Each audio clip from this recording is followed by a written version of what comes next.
এই একটা চা দিও তো। দিতেছি। রাকিব তুই? আরে রুদ্র, তুই না ঢাকায় আছিলি? হ, এই গতকালই আসছি। কিন্তু তুই এই চায়ের দোকানে? আরে এটা আমারই দোকান। তোর দোকান মানে? তুই তো আমগো ক্লাসে ভালো ছাত্র আছিলি। শুনলাম গত বছর তুই ভার্সিটি পাসও করছস। তা ভালো চাকরি না করে দোকানে কি করস? ভালো চাকরি কেমন কম ক? প্রতি বছর হাজার হাজার ছাত্র ইউনিভার্সিটি পাস করে পায়। মেয়েদের যোগ্যতা সবই আছে, তো যে পরিমাণ গ্র্যাজুয়েট সেই পরিমাণ চাকরি নেই। আমরা তরুণ ভাই দেশের আগান, আমাকে ভবিষ্যৎ নিয়ে কি কেউ ভাবে?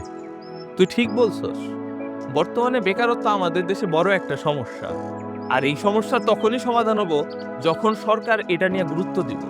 তাই সামনের নির্বাচনে আমাদের এমন এক প্রার্থীকে ভোট দেওয়া উচিত, যে প্রার্থী আমাদের এই বেকারত্বের সমস্যা নিয়ে ভাববো আর আমাদের মেধাকে কাজে লাগায় দেশের উন্নতি করব।